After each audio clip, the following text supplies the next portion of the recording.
Welcome back, everyone, to Montgomery County's Engage at Home, brought to you by the county's Caregiver Support Program. We're featuring a new service offered by AARP. They know that for many folk, there is a need for connections, support in the community. And AARP has responded to this by developing something very new called AARP Community Connections. The purpose of this is for informal neighbourhood groups to register so they can get the support through AARP, and the website helps them do what they're trying to do, which is to support each other even in this time of social isolation. But what it also does is help neighbours discover resources in their areas. So let's take a look at it, and I'm going to introduce you to its features and how you too can learn how it operates. So here we are on AARP's Community Connections website. This is all new, and basically what it's about is neighbours helping neighbours. Here is the website address, which once again I will include back on Engage at Home's website where you found this video. And the focus is to help people stay connected. It could be that you're wanting to connect with someone in another part of the country. You may have family living elsewhere, or it may be because you would like to make sure that in your neighbourhood, even though you are stuck at home, you're able to be in community. So there's a couple of features. One is find a group. The other one is start a group. Now, there are people who may already be in a group. It won't necessarily be a community connections group, but it could be that they already are neighbours helping neighbours. So this is a way that the AARP website and their capabilities of providing infrastructure support is going to be available to community members. To do something like this requires a very generous nonprofit who's willing to put many work hours into it. So this is very, very exciting. It talks about what is a mutual aid group. So this isn't government, this isn't social services. This is good old-fashioned people helping each other. And also on this website, there's more information available about COVID-19. There is a discussion board that is specific to staying connection, community connections online, and then also the official CDC website. Once again, I often talk about the need to get accurate, trusted information from limited sources, and the CDC is the government's trusted resource. It also gives you information about what happens if you are feeling a little bit socially isolated. AARP has brought together its volunteers to offer between 9 to 5, Monday to Friday, free calls. So you could request to have someone just connect with you, have a conversation, and feel that you too are back connected with others. It also gives you information. We'll just have a little look at this one. What happens if you are feeling a little bit confused, a little bit challenged? So it talks about various helplines. Some of them are ones that people know about, but also it talks about how can you have support for others, particularly if you or a loved one has specific medical needs. So once again, this is a terrific resource.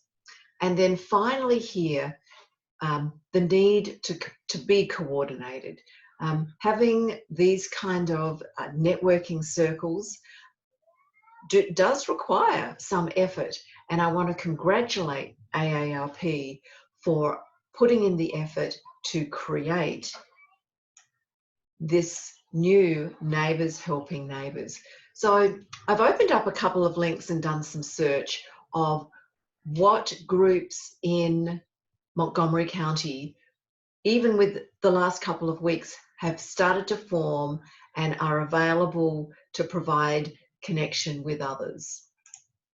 So I did a web search, and I did it by the zip code of the greater Montgomery County area, starting with Rockville. And it found 2 organisations that have already started. I've selected one, and it's called the Rockville MD Cabona MD Volunteer Sign Up. So this gives an explanation of what the group's objectives are, what they can and can't do, where to link if you actually are feeling as if you have a greater need. And it describes here that what their goal is to help particularly older folk and those that are socially isolated. And then it asks for you to fill out this very simple piece of information here. So then this can be processed by AARP.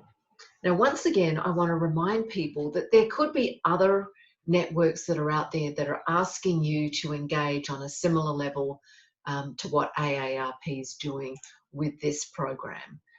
I would recommend that you show considerable caution with how to share personal information, and always use best practice.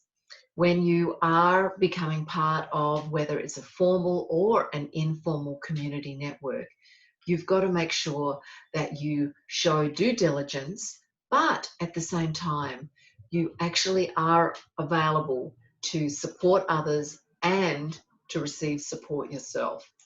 So lastly, we just want to go back to these helpful resources.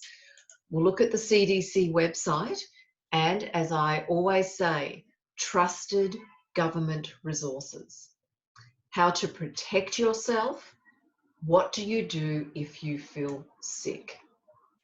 Very simple information. You can digest this on a easygoing manner, and you're not getting bombarded like what happens with information that's coming through the television. So that is the Centre for Disease Control and Prevention. Let's go back and now have a look at the mighty online community discussion. Let's have a look to see what's happening here. So this is something that's going to take a little bit more signing up and engagement on. So I'm going to let you do that yourself. So then lastly, this one here, AARP's news and guidance. AARP does have a wealth of information on both the local and the national level. And one of the things that I want to remind people is that AARP also has excellent caregiver supports. And we will have a look at that in another video. We showed earlier what to do if you actually were feeling socially isolated yourself, or you or a loved one really was experiencing very specific emotional distress. Historically, people would say you could go and join a support group or be involved in a community. That is something that in the short term, people are going to be required to stay indoors.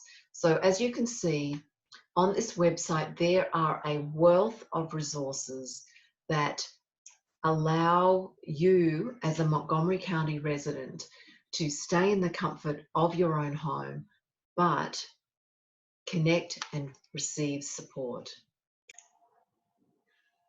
So thank you once again for joining us. This is Lily Fisher with Montgomery County's Engage at Home, brought to you by Montgomery County's Caregiver Support Program. If you as a caregiver, an older adult, or a person with a disability would like immediate attention, please contact the county's Aging and Disability Services on 240-777-3000. I'll just repeat that, 240-777-3000. And I want to encourage you all to use this time to keep fit, healthy, learn a new skill, engage with a hobby that maybe you hadn't experienced before. And every episode, we are going to be bringing you trusted, no cost, and enjoyable resources that will help you stay calm and healthy. Go well.